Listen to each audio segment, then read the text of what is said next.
Hello YouTube, this is BUB'S Comics coming at you with a comic haul and also a big thank you. I got an AOK today and I'm going to just show that up now. So here we go with my quick comic haul. I picked up Daffy Duck number 60, I believe. This is a Dell 15-cent comic.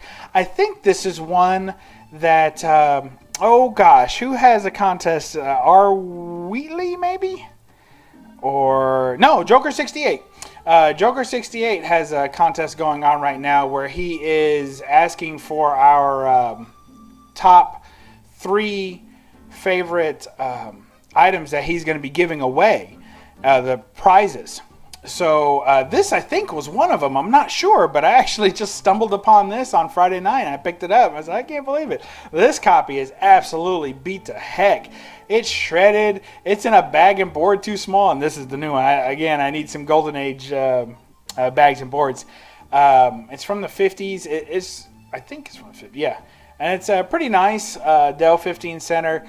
It's chewed up here, and it's falling apart. If you take it out, it just crumbles in your hands. But I thought that the main picture, the Daffy Duck logo, looked pretty good, and the main picture of Daffy looks pretty good. So that's enough for me to pay $1 for it, and that's what I paid. So I'm happy with that. Another one that I picked up was Uncanny XMen number 258. And that is, I think, number 2 in the Acts of Vengeance. Jim Lee cover, looking pretty sweet. You just can't beat that. Anytime, I'm not trying to collect the entire run of Uncanny XMen just because it's just too much for me to take on right now. And it gets expensive because there's a lot of first appearances and things like that. So, and major storylines that come through that series. So right now, I'm not trying to collect that, but when I see a striking Wolverine cover, I usually do pick it up. And again, for $1, couldn't pass it up. Here's another one I picked up for $1, and I was actually surprised. This is another Jim Lee cover. This is number 261. I love the brown suit. I love Psylocke, Betty Braddock. I just thought it was great. Just a great cover. It is a first appearance of Hardcase and the Harriers. Sounds like a bad band or something, you know. Now coming on stage, Hardcase and the Harriers. I'm like, thanks guys. We didn't really prepare for this, but we'll try and give you a show. Boom, and it's just terrible, right? And everybody leaves. But hopefully this is better than that. Uncanny XMen 261, picked it up for $1. Real happy to have that. Next, I'll show you a few things that I got sent as an AOK today from my good buddy DS Comics. And I know if you haven't subscribed to DS Comics yet, I don't know what you're subscribed to. His subscriber count is way too low. It needs to be, he should be over 500 easily. He should be in 1,000 easily. He's putting out nothing but quality information. Quality information. Like he likes to say, he's low tech at DS Comics, so a lot of it's just handwriting on backing boards and things like that. But still, you learn so much that it's one of those videos. When you play his video the first time, you're like, wait, what did he say? Wait, what? I need to check that. I need to look at that. And you go back and you rewatch his videos, or I do. They're usually short enough, like 3 or 4 times to make sure that I catch everything. And sometimes I even pause his videos to write down what he's got on his cards because I'm going to look it up later. And he really has shaped some of the ways that I collect and the way that I hunt down books that I'm really looking for now. And it really stopped me. He was like the cure to me going to like the Peddler's Mall and buying everything I saw all the time. You know, I was going to the Peddler's Mall at lunch, at dinner, you know, at after work. I was going at all times, just picking up books and spending a bunch of money. And he kind of cured me of that because I realized, well, wait a minute, you know, there's a book I want. It only costs $50. Did I really? It made me look at my collection and think, if I took these 50 books that I bought today for $1 each, and someone handed me the book that I really want for $50 and offered the trade, I would do it. Well, if I would do it, then why did I buy these 50 books? I should have saved my $50, waited for a good deal, and sniped out my, you know, charted what the cost of the book I really want was going to be, and then went and got it.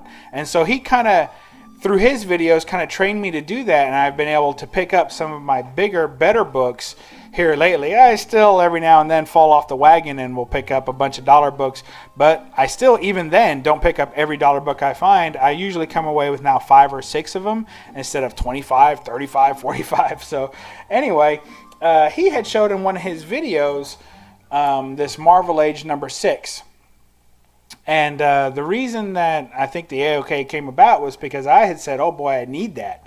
Because he showed, and I don't usually open comics on stream, but I will in this case. So he showed that inside Marvel Age number 6 is the actual first printing, is what I call a publication appearance.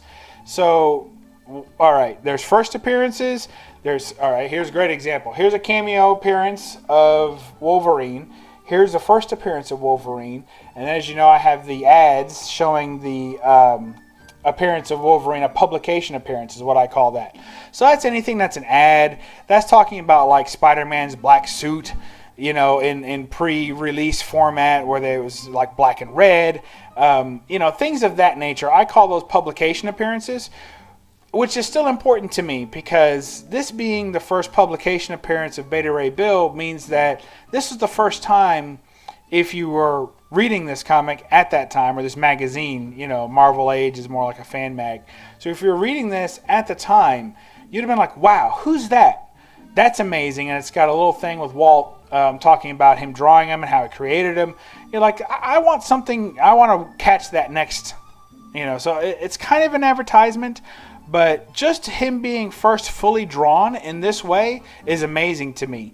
And you're like, wow, I want to know more about that character. That looks amazing. He's holding Mjolnir, so you know it's going to have a great story. And so anyway, my son is a big Beta Ray Bill fan. And he was a huge Deadpool fan before Deadpool blew up. And he's really, you know, he's only 14, but it's like, holy cow. Every time he picks a character, that character seems to blow up. So he's my top speculator. So when he likes Beta Ray Bill, first of all, I make sure that he gets whatever he wants. So he gets his, you know, he's got a few Walt signed Beta Ray Bills on covers, on interiors. He's got most of Beta Ray Bill's appearances. I think we're only missing like literally a few magazines that he was in. And so this is one that he does not have yet, and that I didn't have either. So this is an appearance, the first publication appearance of Beta Ray Bill. So he showed that in one of his videos, and I said, boy, I really need that. And he said, don't buy it, I'll send you one. I don't know if he has doubles or copies or what, or if this is the only one he had, but I'm really thankful for it. Super happy to have it. It's in immaculate condition, just great. So I'm going to cherish that. And I haven't decided if I'm going to keep it or if I'm going to let my son have it, but I think I'm going to keep it. And then I might hunt for a reader copy to give him. Or if he really shows a whole lot of interest, then maybe we'll hunt him down one and pay the dough for it, or let him find it himself digging. So we'll see. And then he just looks like he just threw a couple in here too. It's interesting. I can't believe he sent this. So what's interesting to me about this is that I had picked up an Avengers book in my Facebook haul video. You can look back at that. So I picked up an Avengers book that had this 25th anniversary border on it, which is really amazing. So I really liked it. And then I was like, you know what? And I was early in collecting at that time. And I was like, you know what? I would love to have all of those. I'd love to have all the 25th anniversary editions that came out with that border. So I looked it up. There's a crap ton of them. Not only is there a ton of them, but there's a lot of people that also had the same idea and collect all these 25th anniversary borders, which makes sense. Why else would they bother to do it? They knew people were going to want it and collect it. I think this one's from '86. So not that these are hard to find. Most of them are in pretty normal publication runs, but of all of them, this is one of the most expensive ones to get. And it's not like super out of reach book. It's $25 to $35 book probably. But when I was looking at collecting, I was like, well, I would want to start with the Wolverine one anyway, because that's my favorite character, right? But I was like, man, that's expensive. And then trying to pick up all the other ones at a reasonable price, and they middle somewhere between $2 and $5 at least. Some of them higher. That was going to be a huge undertaking, you know, a couple of $100 to get the entire collection. And that's not really where I wanted to spend my money. But I still wanted this one. So this has actually been on my watch list, you know. And I've been kind of watching it to see if it comes up on auction every now and then, but it still sells for a little bit more than I wanted to pay. So, and I got to tell you, the condition of this book is better than the condition of the books, because I tried to, you know, it's funny because DS Comics, he always goes after basically mint. He hunts mint down. He buys it, and then if he constantly upgrades his collection, and as he's buying comics and he upgrades them, he sells off the ones that he's, you know, upgraded past, and then uses the money for that to put into a fund to fund another Grail or another major comic that he's trying to buy. So his collection, I would assume, is rather lean in doubles because he's constantly selling them off. And making profit, and then turning that profit into a fund for a larger book. So this has got excellent condition, and a lot of the ones that I was looking at picking up were lower conditions, because I kind of do the opposite. I'm like, look, I just want a reader copy of everything first, and then when, you know, I've run out of things to buy, then I'll start putting money towards upgrading some of my copies. There are a few books that I take exception to that with. This is one of them. If I see this book and I can afford to buy it at a reasonable price, I buy it. So there's a couple of books like that I do have multiple copies of. But for the most part, I have one copy of everything, and that's it. So pretty cool. He sent this. Thank you again, DS Comics. It's excellent. I just can't believe. It makes me think maybe I said it at one time and he might have caught it that I was looking for this book. But it's really awesome. And then this thing, I mean, this is just amazing. It's so funny. The thing that I wanted was cool, and I got that. But the two things that he sent in addition to that just blew me away. And this one is just amazing. This is from 1944, and it's sensational, terrific, flying Captain Marvel. What one would assume is the real Captain Marvel, or the original Captain Marvel from the Shazam Wizard and all that stuff. You know, Bobby Blanton or something like that. Or Billy Blanton, I think. So anyway, this is the original Captain Marvel, DC, of course. 10 center. It says flying Captain Marvel, no cutting, no pasting, easy to assemble. He really flies. Okay, now DS Comics watched me unbox or crack the slab on Hulk 181. So now you're going to watch me do this, and this makes me actually more nervous than cracking the slab on 181, because this is a very, very, very delicate item. So I wish I had a pair of white gloves. So this is a flying Captain Marvel. It's actually an envelope, and on the back of the envelope it shows, look at how clean and crisp that is, by the way. That is just absolutely amazing. The condition is amazing. You put it in 3 backing boards. It looks like halfbacks. And this is what tells you how to assemble it. It's really, really something. Let me see if I can get a little bit of auto on that. Look at that.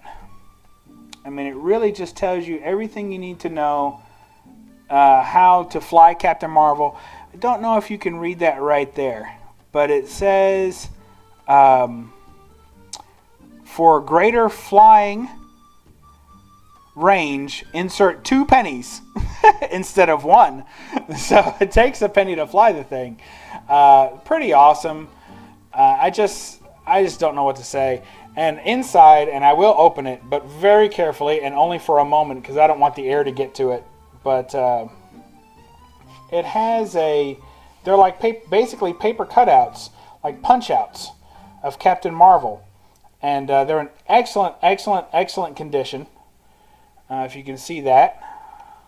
And they just look amazing. And you know, I'm a reader, so when I see stuff like this, I'm going to open it. I can't help it, because I want to enjoy it. So that's it. That's the Flying Captain Marvel. Absolutely fantastic, amazing. You know, almost feel like it's a piece of history. And you know, I don't have... I like historical items in my collection, but I honestly don't have very many because they're hard to come by. They tend to be expensive. And, you know, when you find them on eBay, people want just ridiculous money for these types of things. And then, you know, what's funny is, like, I always feel like if this was the kind of thing I tried to sell on eBay, nobody would buy it. Because good luck finding that one person who's looking for this one thing that knows it even exists and thinks they need it in their collection, you know? That's the kind of thing that I run into when selling on eBay. I just feel like, you know, my listings probably aren't good enough, but people aren't. The one guy that I'm looking to sell this to isn't in town today. You know, that's so anyway. There's a sensational, terrific flying Captain Marvel. Sorry this video ran a little long, had a lot to say in it, I reckon, but thanks so much to DS Comics. Just an AOK from far and above, just amazing. Thanks so much. And thank you all for watching my channel, and make sure you sub him up. I mean, I can't say it enough. I'll do my best. I'll leave a link in the description, and also look for him. We're going to starting next month, we're going to be doing a live chat that has people that don't show their faces. So I've talked about it before. I finally got my camera set up. Finally got everything ready that I need, so I'm going to start monkeying. You'll see a couple of test videos flying around while I get it all straightened out, and then we're going to do kind of a call-in show with you know, a video call-in where we're just going to show some comics, kind of do a round robin when it comes to you know, doing like a small comic haul. So everyone's going to do a small comic haul, and then we'll talk about the books and share ideas about them and just whatever topics pop up. And we'll try and keep it to about 3 to 4 people so it doesn't get too hectic. But, you know, and we'll be doing that. And we'll also be inviting people who do show their faces generally on screen. They're invited to participate as well. However, they can't show their face during this video. So you can come on and you can be a part of it, but you can't show your face. So, and we're still hunting down a name. So that's one of the first topics we're going to discuss in our premiere video is going to be, what are we going to name it? What's our team name going to be? So still assembling the team, but have had a lot of people interested in it. So we're going to go forward with that and probably starting that first part of next month. So look out for that. Thank you all. When you get done watching this video, either read a comic or punch out a paper airplane version of the sensational, terrific flying Captain Marvel and use 2 pennies because it'll make it fly better. Thanks. Bye.